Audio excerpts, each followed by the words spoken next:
Anuário Espírita de 1989. Tietre Diniz Sintra.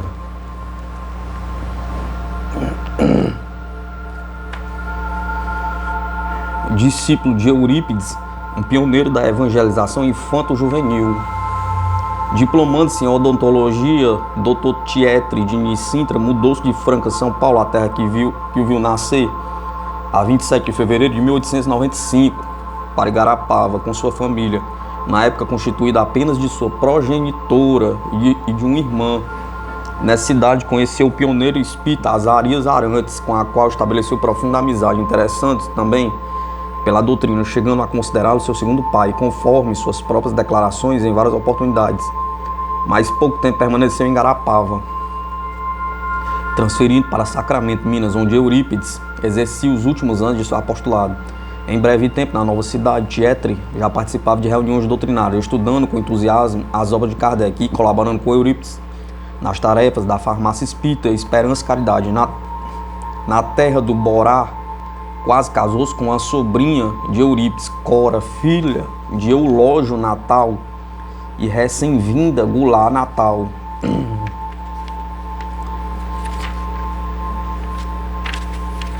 Espantando noivos, a jovem foi acometida de grave e fatal tuberculose, época em que não havia medicamento para tal enfermidade. Em 1918, regressou a Igarapava, integrando-se de imediato ao grupo espírita liderado por Azarias. Nesse mesmo ano, a 10 de maio, participou da fundação do primeiro centro espírita da cidade, o Luz, Caridade e Amor, integrando o conselho fiscal de sua primeira diretoria. Até a época de sua mudança para São Paulo, em 1934, colaborou assiduamente em vários setores de trabalho do referido centro, principalmente como orador e doutrinador, tornando-se o pioneiro da evangelização dos jovens. O Espiritismo em Igarapava. José Eurípides Garcia, Anuário Espírita de 1969. Na capital paulista, viveu intensamente os seus 5 últimos anos de existência terrena, amparando carinhosamente a família numerosa, 8 filhos, e ainda dedicando-se com entusiasmo dentro do tempo disponível às tarefas doutrinárias. Em 1935, Pedro de Camargo, mais conhecido por Vinícius, foi eleito presidente da União Federativa Espírita Paulista, a única instituição de âmbito estadual então existente em terras bandeirantes. No exercício daquela presidência, estimulou e fundou, com a ajuda de Tietre Diniz Sintra, uma escola para a evangelização da infância e juventude, passando a orientar as crianças e jovens no conhecimento dos preceitos evangélicos, elaborando, para tanto, normas e diretrizes para esse gênero de educação. Além de assumir a direção dessa escola de evangelização, Pequeninos de Jesus, Tietre também presidiu um grupo de desenvolvimento mediúnico e trabalhou na fundação do periódico O Revelador, hoje extinto. Foi órgão de divulgação da União Federativa Espírita Paulista, uma das instituições constitutivas da USE. Era ele entusiasmado com a divulgação espírita pelo rádio, colaborando com o programa radiofônico espírita evangélico do Brasil, do qual Vinícius era um de seus diretores, que era levado ao ar diariamente através das ondas da extinta Rádio Educadora Paulista, em Sorocaba. Também fez várias palestras radiofônicas, sendo que uma delas realizada em 1937, ele dedicou aos confrades queridos que deixou em Igarapava, conforme abaixo veremos alguns dos seus tópicos. Após rápida e grave enfermidade hepática, Tietre desencarnou a 25 de março de 1939, em São Paulo, deixando a devotada companheira professora Joana Almeida Sintra e seus filhos Maria, Cora, Tilita, Helena, Célia, Sônia, Lises e Paulo de Tarso. Dona Joaninha, assim chamada na intimidade, exemplo de devotada professora, extremosa progenitora e espírita convicta, forneceu-nos a estes dados biográficos em carta de 31 de agosto de 1982, vindo a desencarnar poucos anos depois, a 19 de dezembro de 1985, com 88 anos de idade. Mensagem aos irmãos em crença que estão em Igarapava. Meus amados irmãos, que as bênçãos de nosso Senhor Jesus Cristo baixem sobre vós, confortando os vossos corações, gerando neles aquela paz necessária para que possais estar ligados aos Espíritos da Luz, no Ministério Santo da difusão da doutrina que nos irmana. É verdadeiramente comovido que estou dirigindo minha voz, não só pelo meio que me sirvo, como principalmente pelo que existe de evocação neste momento, conduzindo minha alma aos dias passados no vosso convívio, em que, na efusão dos mesmos sentimentos, buscávamos a compreensão do significado da vida, como todos os homens que pensam conscientemente. Não podíamos viver sem uma cogitação superior, sem uma crença capaz de produzir a sensação de plenitude. Nós tivemos, com muitos outros dos nossos irmãos, a suprema felicidade de encontrar na peregrinação terrena o Espiritismo, que, qual chave milagrosa, nos abriu a porta para o mundo de maravilhas ao nos dar a explicação racional dos múltiplos problemas da vida. E o deslumbramento não é só da primeira hora, mas empolgando-nos para sempre, porque à medida que os conhecimentos se alargam, mais se comprova a sua racionalidade. Então os revés do viver e toda sorte de dores morais e físicas não são imputadas à conta de castigo, mas como experiências necessárias ou eficaz estímulo para que desperte dentro do homem o anjo que ali dorme. Porque, meus irmãos, o nosso destino é o mais glorioso que imaginar se possa.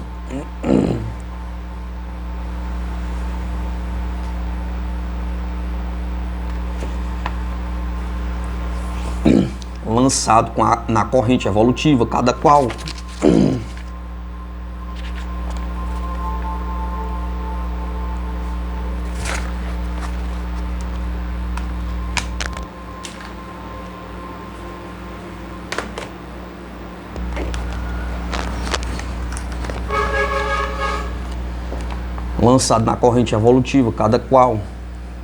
tem que realizar de alguma forma com o seu próprio esforço a sua ascensão espiritual. Dizia o salmista bíblico que o firmamento fala da glória de Deus, e se o dissera foi num daqueles momentos de superior inspiração, mas que a sua mente não podia alcançar, senão um mínimo de extensão dessa glória, porque até os nossos dias os homens e mesmo os que devassam os espaços infinitos com seus aparelhos não enxergam nessa grandiosa criação de mundos que inúteis astros ou simples adornos da abóbada celeste. Os novos cristãos, que são os espíritas, sabem, entretanto, pelos seus ensinos recebidos dos Espíritos do Senhor, que é só opulenta criação de mundos a rolar sem cessar, traçando as elípticas sabiamente ordenadas, são aquelas muitas moradas do que nos falava o Cristo de Deus.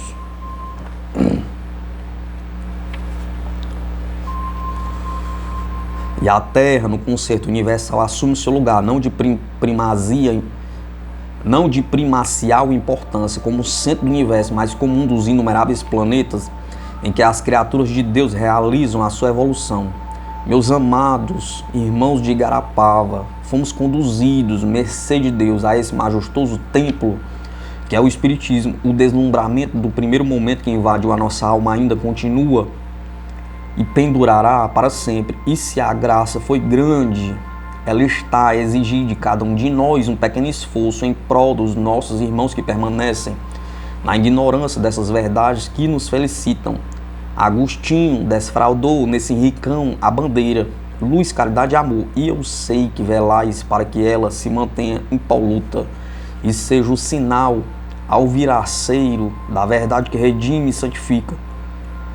Terminando, eu desejo aos meus irmãos que a paz permaneça no vosso meio, sempre inspirados pelo bem e o fraternal amor.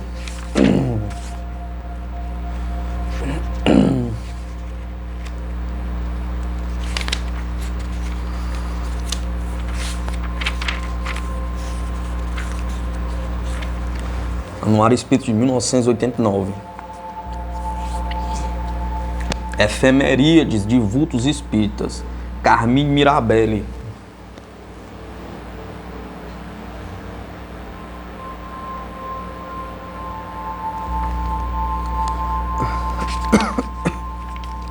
Nascimento 2/1/1889 em Botucatu. Desencarnação 30/4/1951, São Paulo.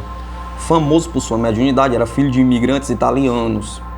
Muito jovem ainda, transferiu residência para a capital, conseguindo um emprego na casa de calçados Clark. Certo dia tudo se transformou em sua vida. Era subgerente de uma das lojas Clark. Então aconteceram os fenômenos. As caixas de sapato voavam das prateleiras como se tivessem asas. Estabeleceu-se no ambiente um verdadeiro pandemônio. Toda a imprensa de São Paulo se mobilizou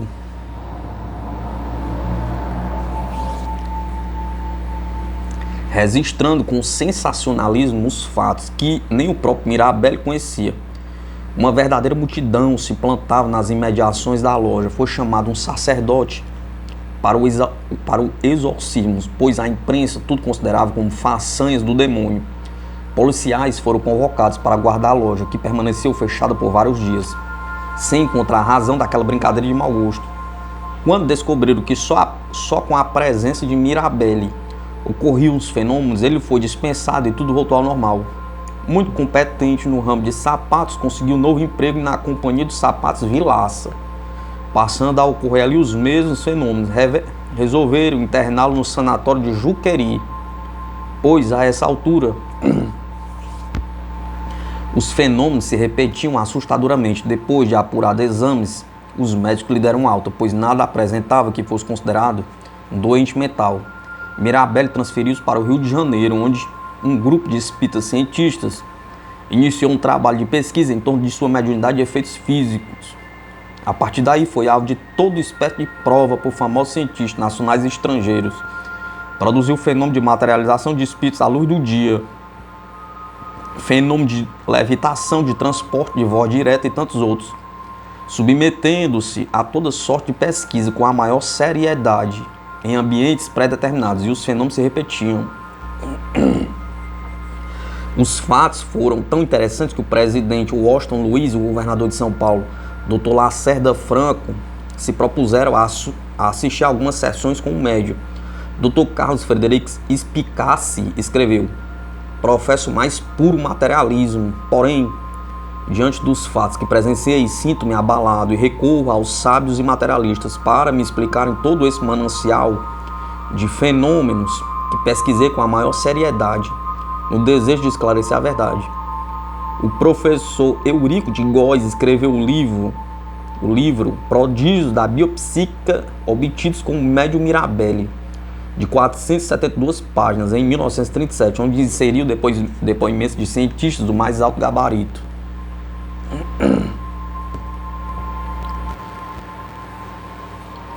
Francisca Ferreira Borges Gomide.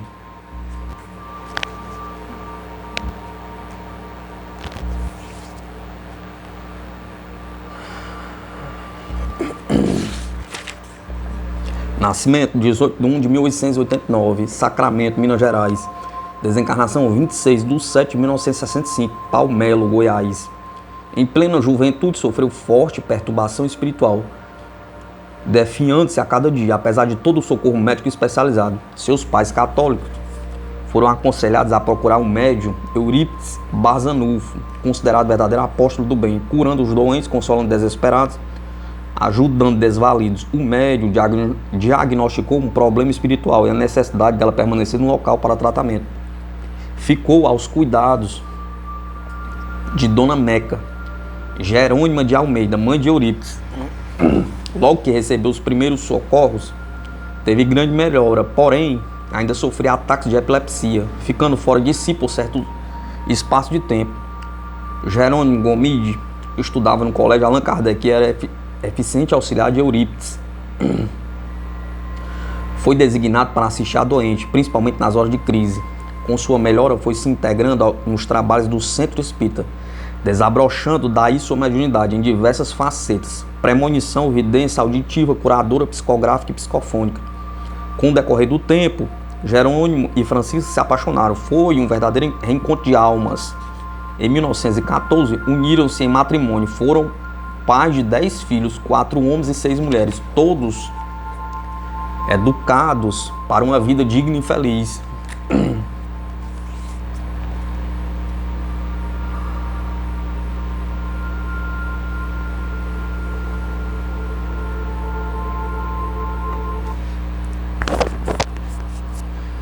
Tiveram a felicidade de conhecer netos e bisnetos, que eram a alegria do casal. Mais tarde, com a desencarnação de Eurípides, Dona Chiquinha e Socondinho, como ficaram conhecidos, transferidos a residência para Goiandira, e logo em seguida mudaram-se para Caldas Novas. Ali atendiam centenas de criaturas doentes e obsidiadas. Diante do êxito das curas realizadas, a igreja e a ciência oficial passaram a persegui-los. Foram obrigados então a se transferir para a localidade de Palmelo, pequeno lugarejo posteriormente transformado em cidade, pelas benfeitorias realizadas pelo casal. Iniciaram ali verdadeiro trabalho apostolar. Ambos se conjugavam nas tarefas do bem. Fundaram o Centro Espírita Luz e Caridade, com diversos departamentos, como o Grupo Escola Vicente de Paulo, hoje Grupo Escola de Palmelo, o Ginásio Eurípides Barça Novo, o Dispensário São Vicente de Paulo, o Lar da Criança Hilda Vila, o Sanatório Eurípides, tudo organizado com a maior carinho e desvelo. No próprio centro, organizou diversos departamentos, como seja a Escola de Evangelização, promoveu reuniões de estudo doutrinário e evangélico, assistência social, trabalhos manuais, costura para os pobres, etc. Com rendimentos próprios, ela adquiriu uma grande área de terra e fez construir a Praça Pública de Palmelo, deixando na cidade um local de lazer com árvores e flores. Após a sua desencarnação, a praça tomou seu nome e foi inaugurada uma erma com seu busto em bronze. João Guignoni.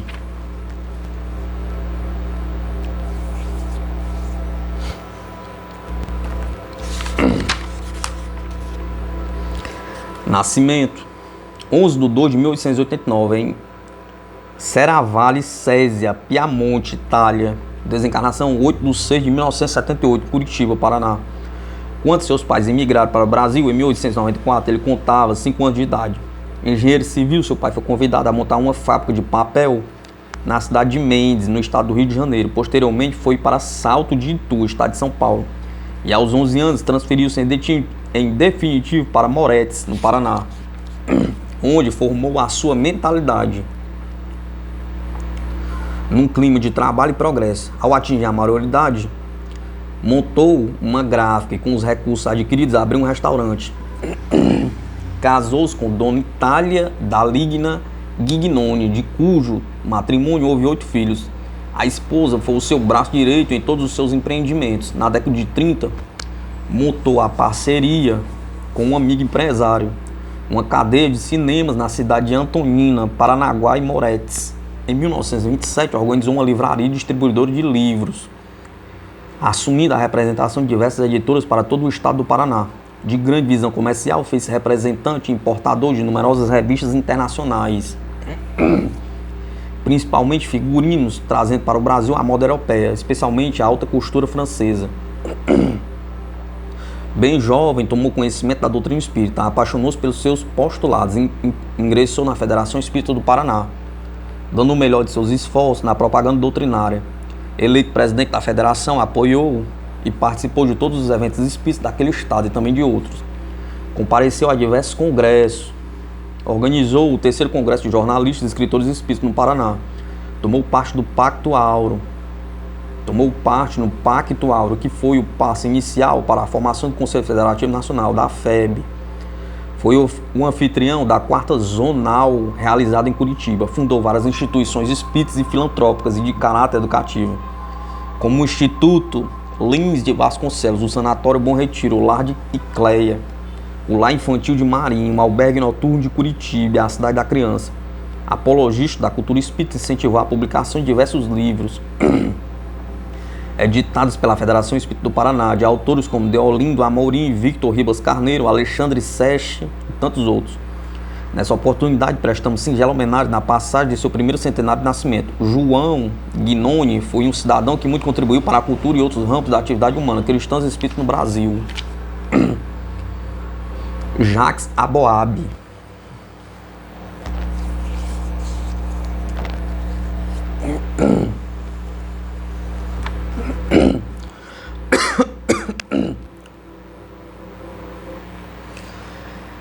Nascimento: 15 de 4 de 1889, em Constantinopla, Turquia. Desencarnação 5/2/1969, Rio de Janeiro. Judeu de nascimento. Viveu toda a infância na Argélia, norte da África, e sua adolescência foi para a França. Percorreu os países e diversos outros da Europa e do Oriente. Na dura vida de vendedor ambulante, viveu por algum tempo na Grécia e no Egito. Resolveu viajar para a América do Sul, visitando vários países, e por fim fixou residência no Brasil. Aqui também, com seu espírito nômade, percorreu diversos estados, do Amazonas ao Rio Grande do Sul, na mesma atividade, com seu baú de miudezas, vendendo de porta a porta, de porta em porta.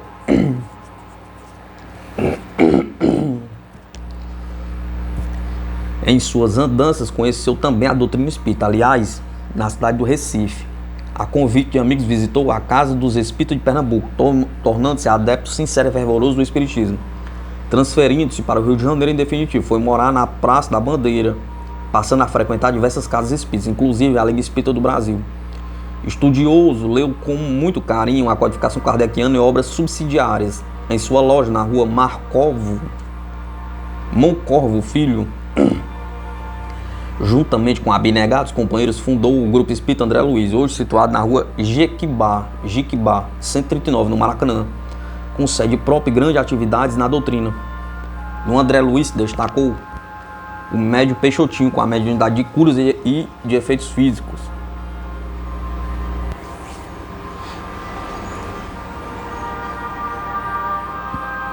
Famoso pelas suas materializações luminosas e diversos outros fenômenos. Jacques, ele também assinava Jacques, esteve presente a uma das célebres materializações na residência de Chico Xavier com o médium Peixotinho, em 14/12/53.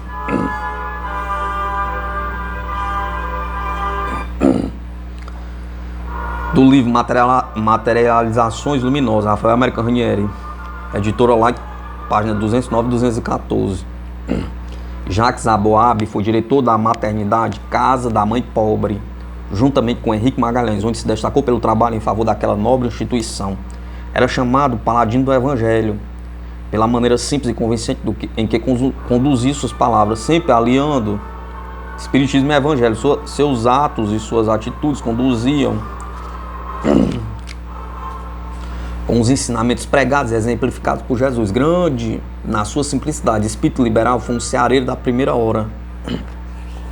Olímpia de Moraes Vitória.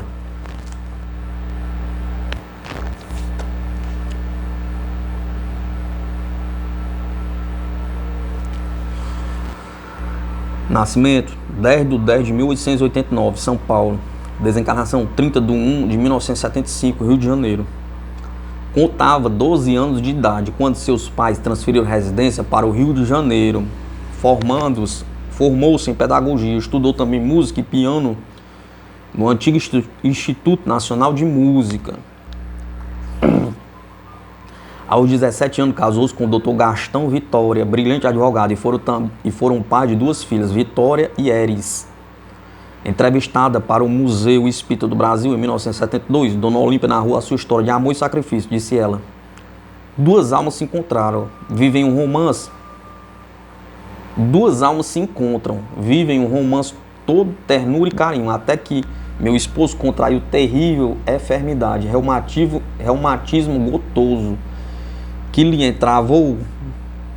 entrevou todo o corpo, e para mais de 10 anos consecutivos desafiou a medicina terrena. Desfilaram por seu leito de dor uma infinidade de médicos, os mais famosos da época do Rio de Janeiro e São Paulo. O pior de tudo era a convicção materialista do seu amado, até que certo dia recebeu a visita de um casal amigo espírita convicto. Sugeriram os dois confrades um tratamento espiritual à base de homeopatia. Mesmo contra a vontade do esposo, ela procurou um médico homeopata indicado pelo casal, que também era espírita. O médico prescreveu remédios e passes, cuidando ele mesmo do trabalho de desobsessão.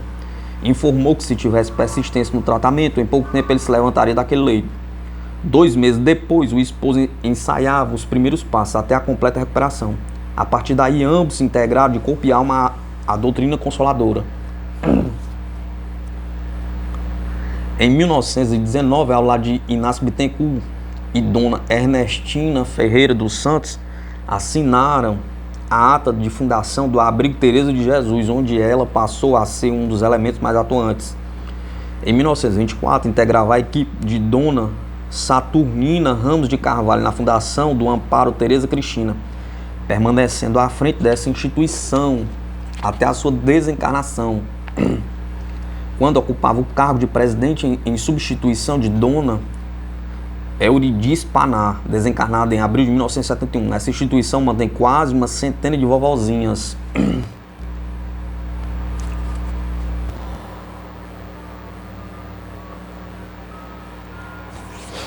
Em 1926, Dr. Gastão Vitória assinou a ata de fundação da Liga Espírita do Brasil, onde prestou as mais relevantes serviços. Ocupou a vice-presidência daquela casa. Dona Olímpia integrava também a Liga, passou a fazer palestras e colaborar nas campanhas de ação social.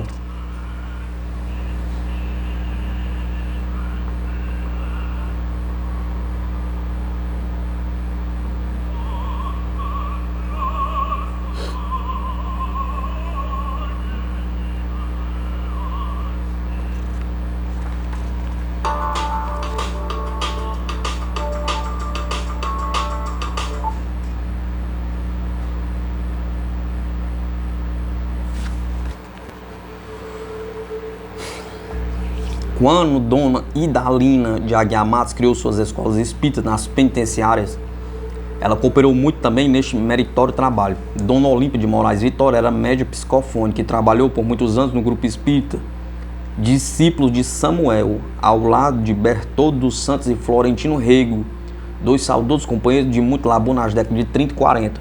Ao espírito missionário Olímpia de Moraes Vitória, a nossa homenagem no seu primeiro centenário de nascimento. Anuário Espírita de 1989. Firmino Francisco da Silva, nascimento 22/10/1889, em Escada, Pernambuco. Desencarnação 30/9/1966, em Recife.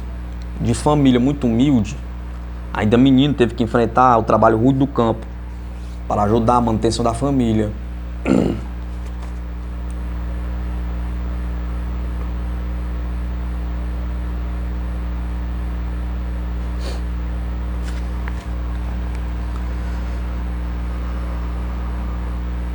Casou-se bem jovem com Justina Maria da Silva, de cujo matrimônio tivera 4 filhos, todos eles desencarnados em plena infância.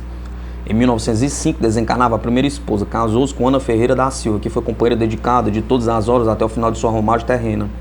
Já com 3 filhos desse matrimônio, resolveu se transferir para Recife, em busca de melhores oportunidades. Profissional de carpintaria, conseguiu um emprego na Companhia de Bondes, Pernambuco Transways, em cujo trabalho veio a se aposentar. Em 1910, foi acometido de terrível enfermidade, desenganado da medicina, com o corpo todo inchado e em chagas. Certa noite apareceu-lhe em sonho um espírito e lhe disse para procurar uma casa espírita, porque ele mesmo iria curá-lo.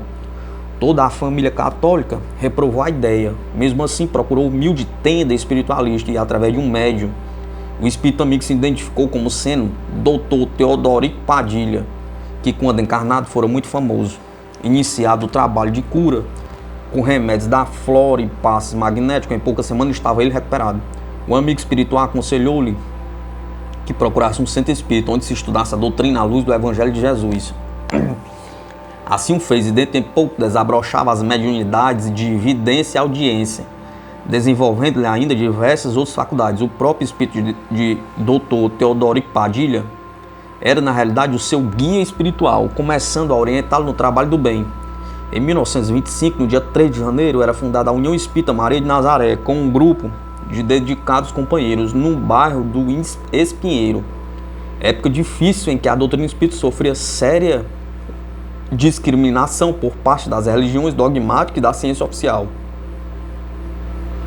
Hoje, com sede própria, essa instituição é um verdadeiro oásis de luz, socorrendo grande número de criaturas necessitadas, distribuindo pão do corpo e da alma.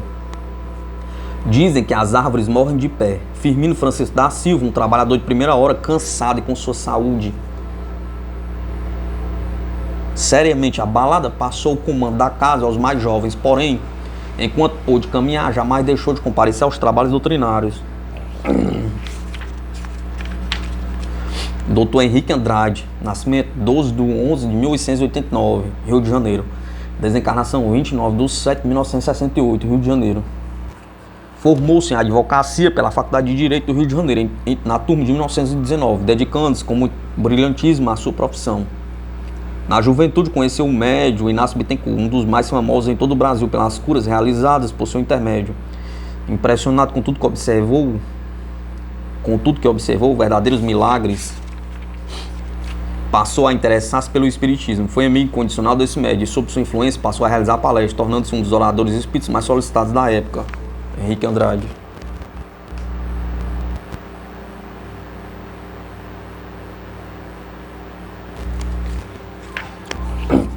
No período de 1933 a 1936, foi presidente da antiga Liga Espírita do Brasil. Conhecia a codificação com profundidade e revelava muito entusiasmo e vontade de servir à causa do estudo e divulgação do espiritismo. Com João Torres, companheiro da Liga, e Benedito de Souza, proprietário de uma oficina gráfica, fundou o Mundo Espírita, excelente jornal que circula até hoje, atualmente órgão da Federação Espírita do Paraná. Diante das dificuldades, Dr. Lino de Vasconcelos doou uma gráfica própria a tal empreendimento, sendo ele mesmo um de seus diretores. Tomou parte ativa em vários congressos e outros eventos espíritas, realizados no Rio de Janeiro e outras capitais, entre os quais o primeiro Congresso Brasileiro de Jornalistas e Escritores Espíritas, o segundo Congresso Pan-Americano e o primeiro Congresso de Mocidades Espíritas do Brasil. Promoveu então uma das maiores comemorações ao natalício de Allan Kardec no auditório da Escola Nacional de Música, com destacados oradores, entre os quais César Gonçalves, tribuno dos mais famosos da época, participou ativamente ao lado de Lino de Vasconcelos da Coligação Nacional Pró-Estado Laico, cuja finalidade era a separação entre o Estado e a Igreja no Brasil, liberdade religiosa plena e absoluta, com a integração de vários credos religiosos. Ao lado de João Pinto de Souza, foi pioneiro em conferências radiofônicas no Rio de Janeiro em 1932. Escreveu o livro A Bem da Verdade, obra de grande valor em defesa da pureza doutrinária. Organizou o livro Reflexões, seleta de mensagens, publicado no Mundo Espírita, por Oscar Carneiro. Prefaciou também diversas obras de outros autores. Henrique de Andrade foi professor honorário do Instituto de Cultura Espírita do Brasil, ao lado de Deolindo Amorim e outros. Jornalista literário dos mais expressivos, prestou relevante serviço à causa que esposaria por toda a sua jornada terrena.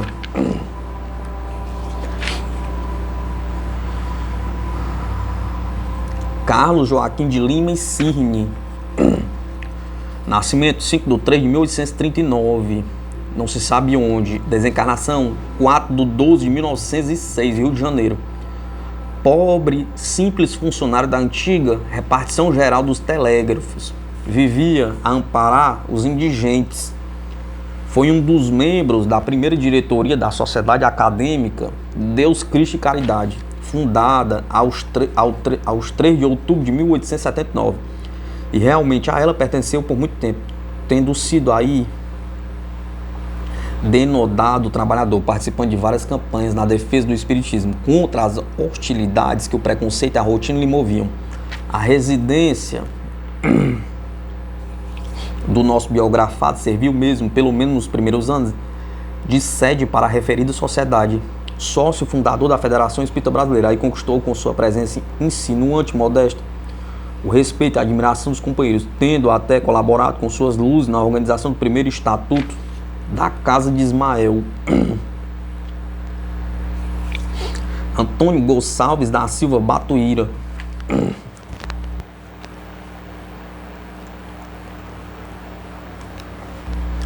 Nascimento 19/3/1839. Freguesia de Águas Santas, Portugal. Desencarnação 22/1/1909, São Paulo. Foi um dos grandes vultos da história do espiritismo. Seu nome era Antônio Gonçalves da Silva. Entretanto, muito ativo, correndo daqui para colar, a gente da rua apelidou o Batuíra, nome que o povo dava a Narceja, ave pernalta muito ligeira de voo rápido, que frequentava os charcos na várzea formada pelos transbordamentos do rio do ATI. Dali por diante ele incorporou o Batuíra ao seu próprio nome. Na rua Lavapes, número 4, ele construiu uma casa com um vasto salão, mobiliou e ali restabeleceu o Grupo Espírita Verdade e Luz, onde no dia 6 de abril de 1890, diante de compacta assembleia, deu início a uma série de explanações sobre o Evangelho segundo o Espiritismo. Batuíra adquiriu pequena tipografia, a que denominou Tipografia Espírita, iniciando a 20 de maio de 1890 a publicação de um quinzenário de 4 páginas com o nome Verdade e Luz, posteriormente transformado em revista, a qual foi o diretor responsável até a sua data da sua desencarnação. A tiragem desse periódico era das mais elevadas, pois conseguiu chegar até 15.000, quantidade fabulosa naquela época, quando nem os jornais diários ultrapassavam a casa dos 3.000 exemplares.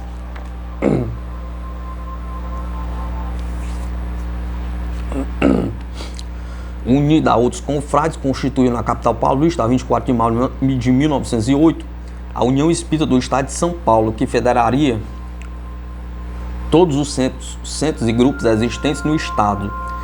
Batuíra criou ainda grupos e centros espíritas no Estado de São Paulo, Rio de Janeiro e Minas Gerais, aos quais eram por eles amparados. Reverendo William Stanton Moses, nascimento 5/11/1839, Inglaterra, Dominion, Inglaterra, desencarnação 5/9/1982, não se sabe onde. Recebeu o diploma da Universidade de Oxford em 1863, exerceu funções eclesiásticas, ocupando o curato de várias cidades inglesas. Em 1872, iniciou o estudo do Espiritismo e a sua mediunidade se desabrochou. Fenômenos maravilhosos produzidos por seu intermédio, sons musicais, pancadas, clarões, balsamização do ambiente com perfumes diversos, levitação de corpos pesados, fenômenos de voz direta. Durante o período ativo de sua mediunidade, Moses ocupou-se assiduamente da formação de sociedades com o fim de estudar o Espiritismo. Além dessas atividades, dirigiu a revista Light, periódico de fundo espírita. A sua obra Ensinos Espiritualistas foi vertido para o português por Oscar de Argonel. Trata-se de uma obra que encerra uma série de ensinamentos ministrados pelo Espírito Imperator.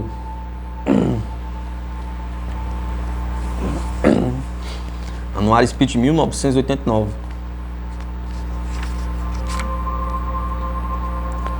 Dr. Joaquim Carlos Travassos, nascimento 1839, Angra dos Reis, desencarnação 6/2/1915, Rio de Janeiro. Terminou o curso médico no Rio de Janeiro em 1862. Político atuante, republicano ardoroso, foi deputado e senador. Em 1873, integrou a primeira diretoria do Grupo Espírita Confúcio, Sociedade Espírita do Rio de Janeiro, que aceitava sem reservas os princípios da codificação. Foi o primeiro tradutor das principais obras de Kardec. Abre aspas. Logo que o Livro dos Espíritos saiu do prelo, Dr. Travassos ofereceu ao seu grande amigo Dr. Adolfo Bezerra de Menezes, a quem sinceramente admirava, um exemplar da obra, e foi esta que atraiu um então ilustre político para a doutrina espírita. Emma Hardinge Britten, nascimento, não se sabe a data, Inglaterra, desencarnação 3/8/1889, Nova York. Nenhuma história do Espiritismo seria completa sem referência a essa notável escritora. Em 1866, voltou ela para a Inglaterra, onde desenvolveu intensas atividades, produzindo 2 grandes obras: Moderno Espiritualismo Americano e Milagres do século XIX. Livros esses que representaram interessantes pesquisas, unidas a um raciocínio claro e lógico. Fundou os 2 Mundos em Manchester, órgão que ainda atualmente desfruta de grande circulação. Ernesto Bozano, um dos maiores escritores espíritas, profundo investigador, homem de ciência, relatou que o livro Moderno Espiritualismo Americano lhe foi muito proveitoso no período de sua conversão ao espiritismo.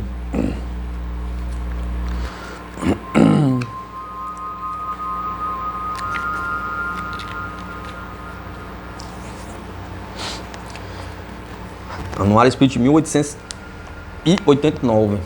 Notícias que merecem destaque. Entrevista com Chico Xavier. O amor, o complexo de culpa e a chegada do ano 2000. Chico, hoje está difícil falar em pátria do Evangelho, diante de tantos problemas que o Brasil enfrenta, a corrupção, a imoralidade. É difícil falar em esperança. Chico, o nosso Humberto de Campos escreveu o livro Brasil, Coração do Mundo, Pátria do Evangelho, baseado em livros e arquivos do mundo espiritual.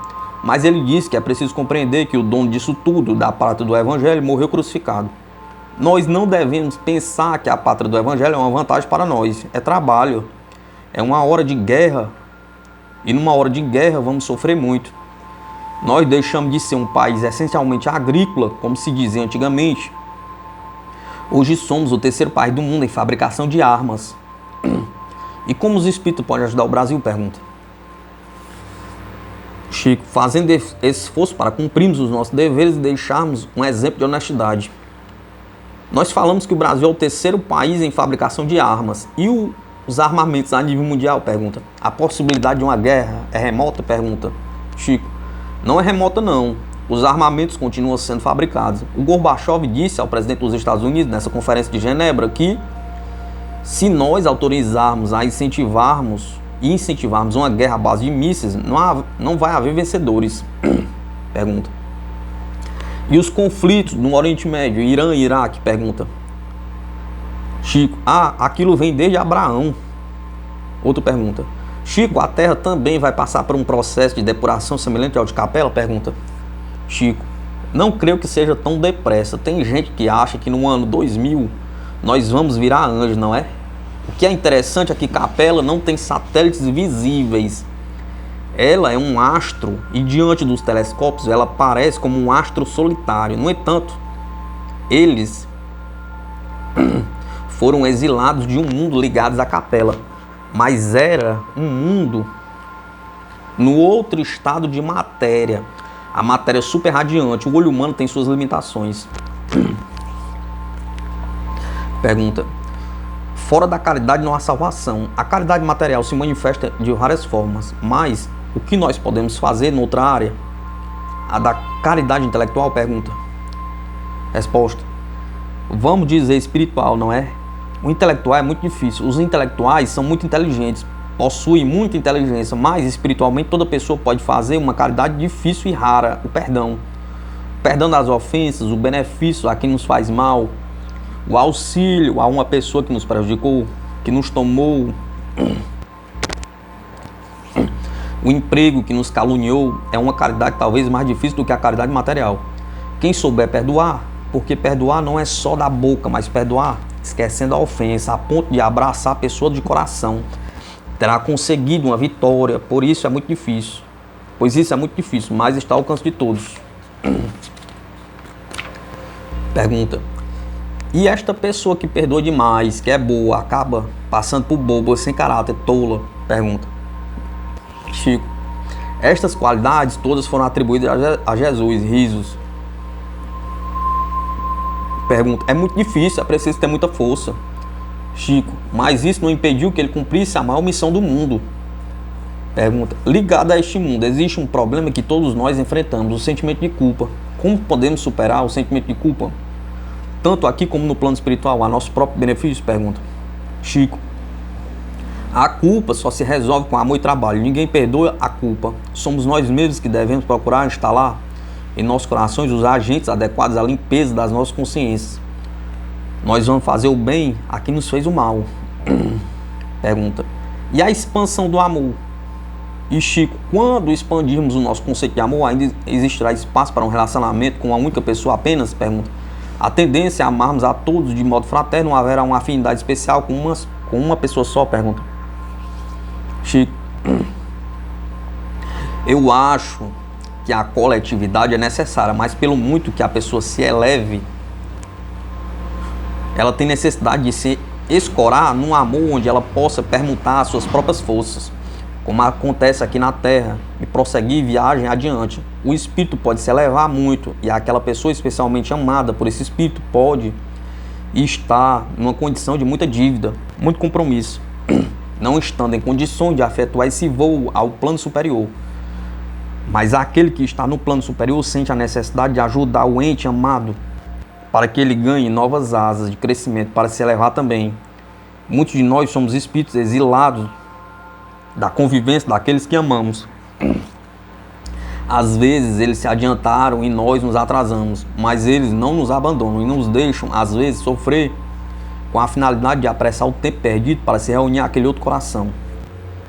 Pergunta: mas chegaremos ao ponto em que nós não precisaremos mais individualizar o amor? Pergunta Chico.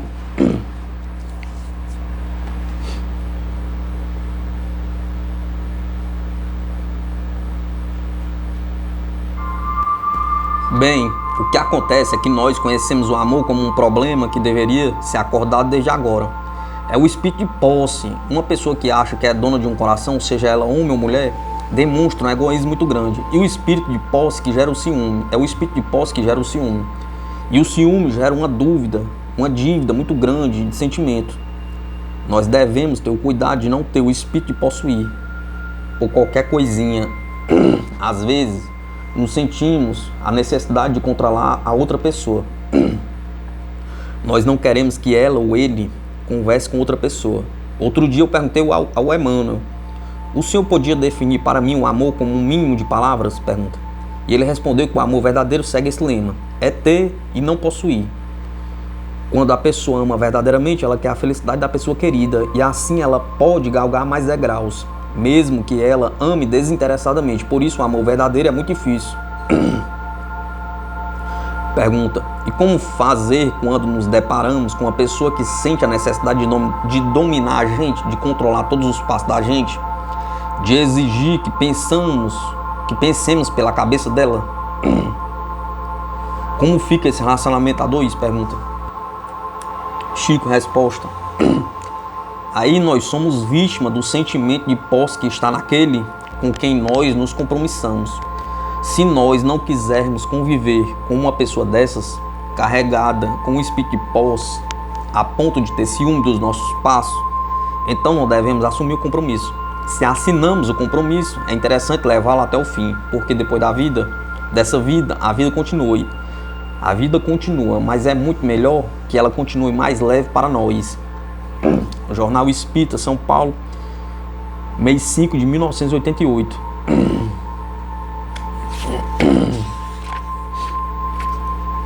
Anuário Espírita de 1989.